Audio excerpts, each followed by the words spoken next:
Good afternoon, dear students. Today we are going to discuss about gene mutation. Okay, now let us discuss about spontaneous mutation, molecular basis of gene mutation. Till now we have studied various kind of mutation because of base pair substitution or frame shift mutations which occur because of addition or deletion of bases. Further, we have also studied how the effect of first mutation can be suppressed by second mutation which may take place on the same or different gene, and that is called as genetic suppression, which takes place because of the presence of suppressor genes. Now let us discuss here about molecular basis of gene mutation. Now see, mutations most commonly occur during replication.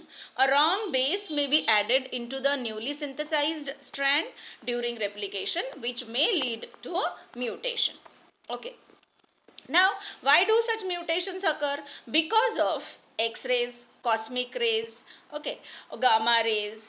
Now, all of us know that all these radiations are the inescapable part of the environment. Uh, all of us, not only the microorganism, but each organism is exposed to these radiations because one cannot escape all these radiations as they are present in the environment itself. And all these radiations like UV rays or gamma rays or X rays or cosmic rays, they are responsible for causing sudden mutations which are called as spontaneous mutations. Okay, but the frequency of occurrence of spontaneous mutation in an organism is very low because they occur automatically, maybe the reason being unknown, which may be because of exposure to any of the radiation. Okay, but the frequency or rate of these spontaneous mutations can be increased. Okay, mutations can be deliberately carried out in an organism by exposing the organism to certain kind of chemicals or by exposing the organism to radiations, right, under controlled condition. So, such mutations which are deliberately introduced into an organism by exposure to chemicals or physical agent, okay, are called as induced mutations, and any agent, whether it is physical agent or chemical agent, which increases the frequency of spontaneous mutation is called as a mutagen. Okay, so any agent which increases the frequency of mutation leading to induced mutation is called as a mutagen. If a mutagen is a physical agent, a mutagen can be a physical agent like X-rays or gamma rays or UV rays, or it can be a chemical agent. Okay, so a mutagen can be a physical or a chemical agent which increases the frequency of mutation. So induced mutations are those which are carried out by various mutagenic agents. Okay, and spontaneous mutations are those which occur spontaneously because of any of the reason which may be unknown also, which may be because of radiation or any such agent. Okay, so now let us discuss about spontaneous mutation. Now spontaneous mutation can occur at any point of the cell cycle. Okay, any point during the cell cycle, the replication, spontaneous mutation can occur. Mutations most commonly occur during DNA replication. And why do mutations occur? As a result of damage caused because of UV rays or X-rays or cosmic rays, etc. Because these agents are inescapable part of the environment. And these radiation mostly account for spontaneous mutation. Now what is the cause of a spontaneous mutation? It is said that the cause of spontaneous mutation is unknown. Spontaneous mutations which occur due to UV rays or X-rays or cosmic rays are mainly caused because of number 1, tautomerism, and number 2, ambiguity in base pairing during replication because of wobble. Okay, so spontaneous mutations occur when there is exposure to UV or X-rays or cosmic rays because of tautomerism. Okay, we'll discuss what is tautomerism. And number 2, because of ambiguity in base pairing during replication because of wobble. Now spontaneous mutations result from DNA replication error. Okay, now there are second kind of mutation which we call as induced mutation. What is an induced mutation? It is brought about by a mutagen, as I told you.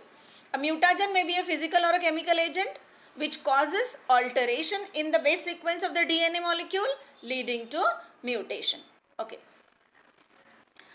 Mutagens increase the frequency of mutation. What are the different types of mutagens? They can be physical mutagens or chemical mutagens. What are physical mutagens? Mostly the radiations like UV rays, X-rays or gamma rays. And what are the different chemical mutagens? They are base analogues. Okay, number 1, base analogues. Number 2, agents which modify purine and pyrimidine bases. And number 3, agents that produce distortion in DNA. So these are the physical and chemical mutagen which are used to bring about induced mutations. Okay. Now let us discuss about spontaneous mutation. Spontaneous mutation, as we said, occur because of tautomerism and ambiguity in base pairing because of wobble. Now what is tautomerism? It is the ability of a molecule to exist in more than one chemical form. Okay, what is tautomerism? Ability of a molecule to exist in more than one chemical form. Okay, they are called as tautomers. The two different chemical forms are called as tautomers. Now tautomeric forms, what are tautomeric forms here in case of nitrogenous bases? There are 4 nitrogenous bases: adenine, guanine, cytosine and thymine. Okay. All have rare tautomeric form. All of them have rare tautomeric form. Tautomeric forms are very rare. Okay. Usually bases exist in their normal keto form. Okay. And when they exist in their normal keto form, adenine pairs with thymine or vice versa, and guanine pairs with cytosine or cytosine pairs with guanine. So there is AT pairing and GC pairing. Okay. Due to tautomeric rearrangement, but what happens? Due to tautomeric rearrangement, these bases which are normally present in keto form can get transferred into rare enol form momentarily. Okay, because of tautomerism, the normal bases which are present in keto form can momentarily get transferred into rare enol form, and in enol form their structure is slightly different and their pairing behavior is different in rare enol form. Okay. So when a nitrogenous base undergoes tautomerism, gets converted into rare enol form, it shows unusual base pairing. Okay, there is no normal base pairing, there is unusual base pairing. What is normal base pairing? Adenine pairs with thymine, guanine pairs with cytosine. But when it changes into rare enol form, guanine can pair with thymine, okay, or thymine can pair with guanine, and adenine can pair with cytosine. Okay, so because of tautomerism, when a nitrogenous bases momentarily gets transferred into iminoform or enol form, there occurs unusual base pairing where thymine pairs with guanine or cytosine pairs with adenine, and this leads to mutation. Okay, so normal base pairing. Okay, if you look at this, you can see guanine pairs with cytosine or cytosine pairs with guanine with 3 hydrogen bonds. Both the bases are present in their normal keto form, or adenine pairs with thymine by 2 hydrogen bond, as you can see here in this diagram. Right? So this is normal base pairing where guanine and cytosine pair with each other with 3 hydrogen bonds and adenine and thymine pair with each other with 2 hydrogen bonds. Now what happens when the bases get converted into rare iminoform or into rare enol form? Let us discuss about rare enol form.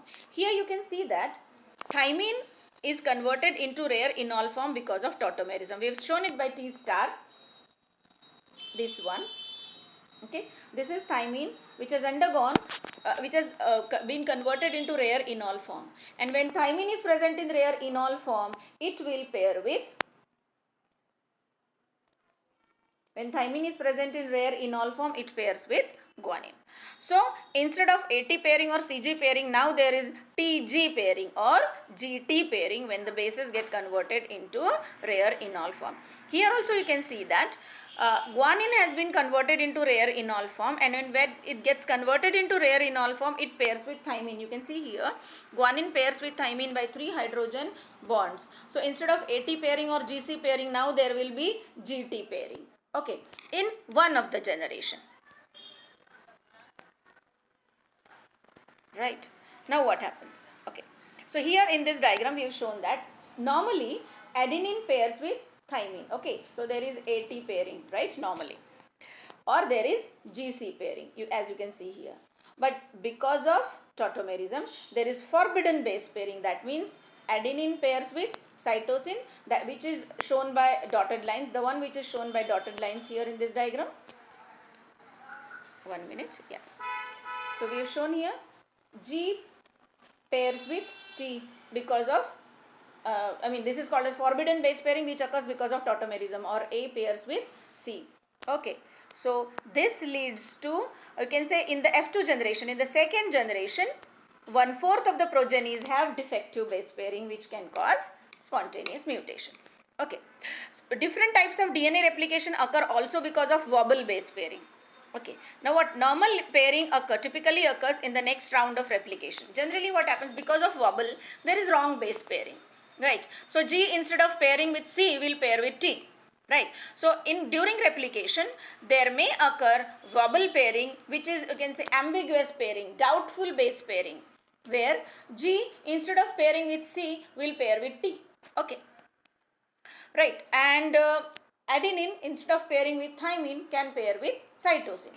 So, but though this occurs in F1 generation or in the first generation, in the second generation, most of the progenies are correct, but 1/4 of the progenies are mutant. Okay, so GT pairs are a target for correction. By proofreading, they are corrected. There may occur addition or deletion of base during replication, which also gets corrected in the next generation. So because of wobble pairing, because of you can say doubtful base pairing, there may occur spontaneous mutation. So just look at this parental strand where there is AT, GC, AT, CG, GC, TA and CG pairing. Now during DNA replication, as you have all studied, the replication fork is formed, the two parent strands get separated and new strands are synthesized, right? So in this, one of the newly synthesized strand, you can see that there is wobble pairing of GT. That means G, instead of pairing with C, has paired with T. That is called as wobble pairing or mismatch pairing. You can say it's a kind of doubtful base pairing. Now what happens in the next generation? In the next generation, these two strands will get separated. When these two strands get separated, in one of the progeny, you will get correct base pairing, because in one of the progenies, G will be present in the template strand and G will pair with C, and you will get a wild type of progeny. You will get a wild type of progeny, right? This is a correct one. But out of the two strands, one of them is having a wrong base. So the lower strand, which is having a wrong base, will produce a mutant strain. It will produce a mutant strain. Okay.